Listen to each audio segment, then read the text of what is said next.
Saudi अरब अब ये मान चुका है कि इस्लाम एक कट्टर मजहब है और उसके कट्टरपंथी सबसे ज्यादा भारत और भारत से टूटे हुए देशों में यानी पाकिस्तान और बांग्लादेश, श्रीलंका में रहते हैं। इसीलिए पहले सऊदी अरब के राजकुमार ने यह बयान दिया था कि भारत, पाकिस्तान और बांग्लादेश में खुद को मुस्लिम बताने वाले या कट्टर मुस्लिम बताने वाले लोग असलियत में मुस्लिम है ही नहीं, बल्कि वे सभी लालच में आकर मुस्लिम बने हैं। इसीलिए सऊदी के मुस्लिमों का इन नकली मुस्लिमों से कोई भी वास्ता नहीं है। ये हमारे गुलाम हैं, हमारे पूर्वजों के गुलाम हैं, इसीलिए हम इन्हें मुसलमान नहीं मानते, क्योंकि मुसलमान किसी का गुलाम नहीं हो सकता और गुलामी में जो मुसलमान बनना चाहे वो मुसलमान नहीं हो सकता। लेकिन फिर भी भारतीय परिवर्तित मुस्लिमों ने सऊदी प्रिंस के इस बयान को हंसकर टाल दिया।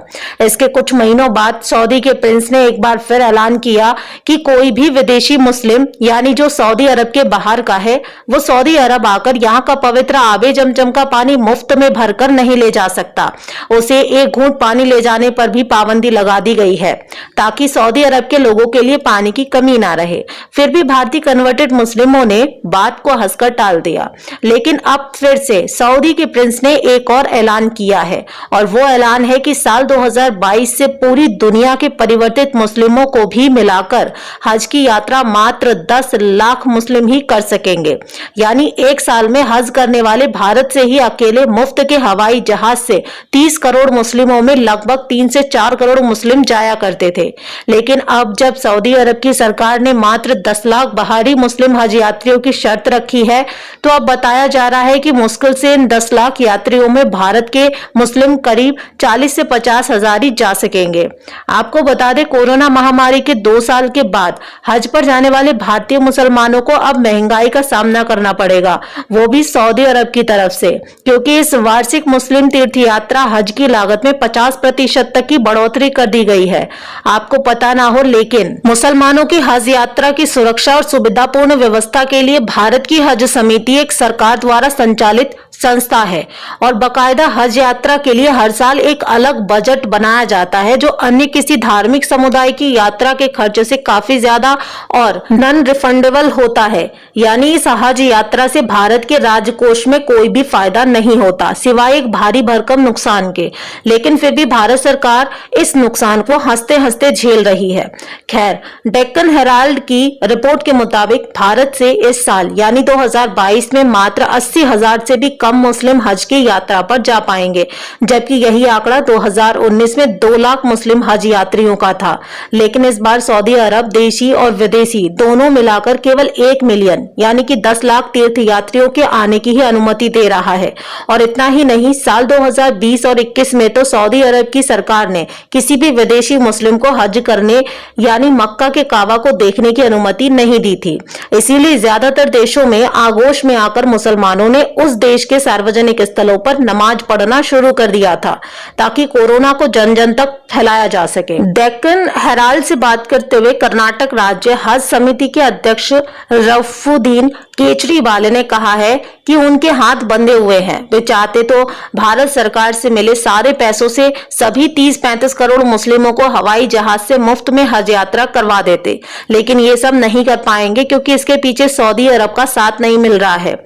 इस साल भारतीय हज समिति के माध्यम से जाने वाले भारतीय मुस्लिम हज यात्रियों को 3,90,500 रुपए का भुगतान करना होगा, जो कि सरकार करती है, जो कि 2019 में मात्र 2,69,700 रुपए ही था। लेकिन अब अगर कोई भी मुस्लिम अपने दम पर हज यात्रा जाना चाहता है तो उसे निजी ऑपरेटर को प्रति व्यक्ति 6 लाख रुपए देने होंगे, क्योंकि एक हज वीजा की कीमत 1200 रियाल कर दी गई है, जबकि पहले ये कीमत मात्र 300 रियाल थी। वहीं भारत से वापसी उड़ान टिकट की कीमत प्रत्येक मुस्लिम हज यात्री पर 60,000 रुपए थी, जो कि अब 2022 में 90,000 रुपए कर दी गई है।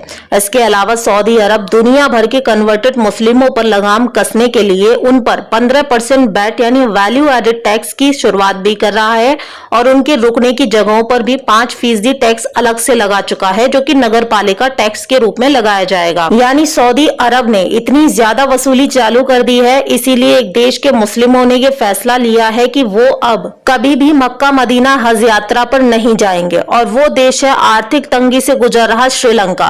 अब तक श्रीलंका से सरकारी कोटे से मात्र 1585 हज यात्री ही जाया करते थे, लेकिन अब आर्थिक तंगी ने उन्हें सबक सिखा दिया कि जब अल्लाह को ही इनकी चिंता नहीं तो फिर वे ही क्यों इतना खर्चा करके हज करने जाएं। इसीलिए श्रीलंका के मुस्लिमों ने फैसला किया है कि वे हज करने अपने देश से बाहर नहीं जाएंगे। दूसरी तरफ सऊदी अरब ने एक और एडवाइजरी लागू की है कि कोई भी 65 साल से ऊपर का मुस्लिम हज यात्रा नहीं कर सकेगा। यानी एक मुस्लिम के पास अपने जीवन में 65 साल तक की उम्र में मात्र 30 या 40 साल ही है, जिनमें उसे एक बार तो 6 लाख रुपए प्रति व्यक्ति खर्च करके एक दिन के लिए हज यात्रा करनी पड़ेगी। इतना ही नहीं, सऊदी अरब अब किसी भी मुस्लिम को हज में कोई छूट नहीं देगा। तो दोस्तों, ये था परिवर्तित मुसलमानों पर सऊदी अरब का एक और वार। सोचिए, एक तरफ सऊदी अरब जहां इस्लाम की नींव पड़ी थी, जहां से दुनिया भर में इस्लाम फैला और अन्य अनेक देशों और धर्मों की संस्कृति को नष्ट किया, आज उसी अरब की धरती पर बने स्कूलों में भगवत गीता और महाभारत पढ़ाई जाएगी और कुरान पर पाबंदी लगाई जाएगी। उसी अरब की धरती पर हिंदुओं के आराध्य प्रभु श्री राम का भव्य मंदिर बनेगा, लेकिन दूसरी तरफ उसी धरती पर बनी सभी मस्जिदों से लाउड स्पीकर को हटाने का भी ऐलान खुद इसी सऊदी अरब सरकार ने किया है। और उसी धरती को अपने अल्लाह की दुनिया बताने वाले भारतीय कन्वर्टेड मुस्लिमों पर पहले उनके असली मुसलमान होने पर शक जताया जाता है, फिर उन्हें मक्का से आवे जमजम का पानी मुफ्त में लाने पर पाबंदी लगाई जाती है और अब उनके हज पर भी पाबंदी, उनकी हज संख्या घटा दी गई है। यदि फिर भी कोई मुस्लिम जबरदस्ती हज यात्रा पर जाना चाहता है तो उसे 6 लाख रुपए से भी ज्यादा प्रति व्यक्ति धनराशि खर्च करनी पड़ेगी एक काले पत्थर को देखने के लिए। लेकिन इन सभी बातों को अगर कोई परिवर्तित मुस्लिम समझ पाया है तो वो है श्रीलंका का मुसलमान। विडंबना देखिए, भारत का मुसलमान हिंदुओं को अपना कट्टर दुश्मन मानता है, लेकिन असलियत में खुद अरब का मुस्लिम इन परिवर्तित मुसलमानों को अपना कट्टर दुश्मन मानता है। फिर भी भारतीय मुसलमानों को समझ नहीं आता।